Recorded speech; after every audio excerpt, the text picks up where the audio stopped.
یہ خوشخبریاں میں آپ کے ساتھ یہ تحفہ لے کر آیا، یہ پڑھیے کہ نظام دوبارہ آنا ہے۔ محمد کی پیشن گوئی غلط نہیں ہو سکتی، وہ صادق المصدوق صلی اللہ علیہ وسلم۔ اگرچہ ابھی ہمیں اور سزائیں ملنی ہیں، اور سخت سے سختر سزائیں آنی ہیں۔ ابھی آرمگڈون سر پر تنی ہوئی ہے، کھڑی ہوئی ہے، ملحمۃ العظمیٰ جسے حدیث میں کہا گیا۔ آرمگڈون پتہ نہیں آپ نے کبھی سنا ہے کہ نہیں سنا ہے؟ یہ بائبل کی آخری کتاب جو ریولیشن جان ہے، اس میں ہے کہ ایک بہت بڑی جنگ ہوگی، گریٹر اسرائیل بنانے کے لیے بہت بڑی جنگ ہوگی، and you set the stage has been set for that۔ NATO تیار اسی کے لیے ہو رہا ہے دوبارہ۔ کس لیے؟ نیٹو چیف سے پوچھا گیا تھا کہ تمہارا دشمن جو تھا USSR تو ختم ہوا، گھٹنوں کے بل پڑا ہوا ہے، اب کس کے لیے اس کو ایکسٹینڈ کر رہے ہو اور آرگنائز کر رہے ہو؟ اب ہمیں مسلم فنڈامنٹلسٹ سے نمٹنا ہے۔ یہ ہے وہ کروسیڈ جو شروع ہوئی۔ یہودی اور عیسائی نیو کنزرویٹوز، نیو کونس، یہ دونوں جڑے ہوئے ہیں، ایک 5 پوائنٹ ایجنڈا ہے ان کا جس پر دونوں کا اتفاق ہے۔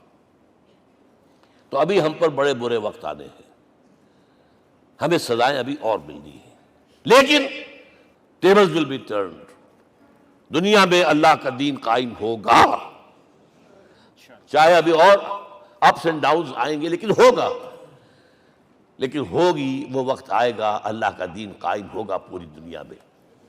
ایک حدیث میں آپ کو سنانے چلا تھا، حضرت ثوبان سے رضی اللہ تعالیٰ عنہ، مسلم شریف کی روایت ہے۔ حضور نے فرمایا ان اللہ زوالی الارض، اللہ نے میرے لیے پوری زمین کو لپیٹ دیا۔ فرائیت مشارقہا و مغاربہا، میں نے اس کے سارے مشرق دیکھ لیے، سارے مغرب دیکھ لیے۔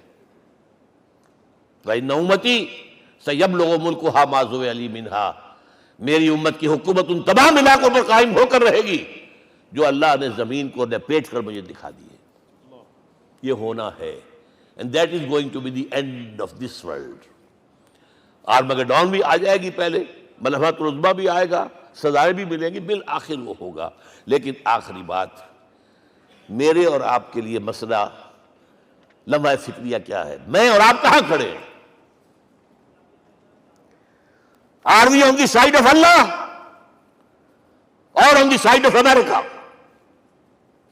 بہرحال یہ تو جو اپس اینڈ ڈاؤنز آنے ہیں، میرے اور آپ میں سے ہر شخص کے سوچنے کی بات یہ ہے، یہ تو انقلاب تو آئے گا، حضور کے ذریعے سے آیا، کچھ لوگ حضور کے ساتھی بن گئے، ان کی دنیا بن گئی، آخرت بن گئی، قیامت میں کے بعد جو کچھ ملنا ہے اللہ تعالیٰ، روح و ریحان و جنت النعیم۔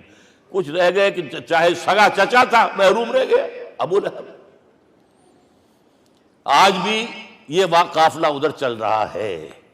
اقبال نے بالکل ٹھیک کہا ہے کہ دنیا کو ہے پھر مار کا روح و بدن پیش، تہذیب نے پھر اپنے درندوں کو ابھارا، اللہ کو پامر دیے مومن پہ بھروسہ، ابلیس کو یورپ کی مشینوں کا سہارا۔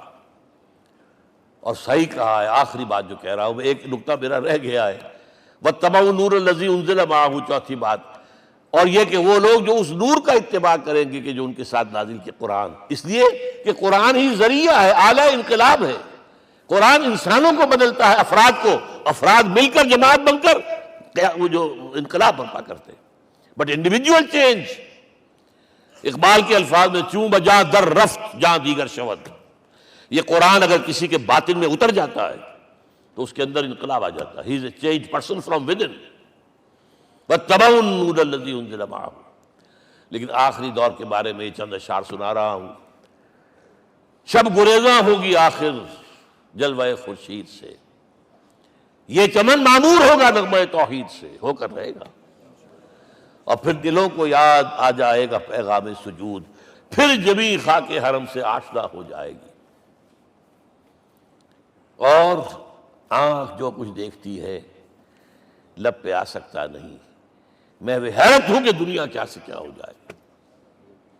آب روان کبیر تیرے کنارے کوئی دیکھ رہا ہے کسی اور زمانے کے خواب، وہ زمانہ آنا ہے، لیکن دیکھنا یہ ہے کہ میرا اور آپ کا اس میں کتنا حصہ ہے۔ اقول قولی ھذا واستغفر اللہ لی ولکم ولسائر المسلمین والمسلمات۔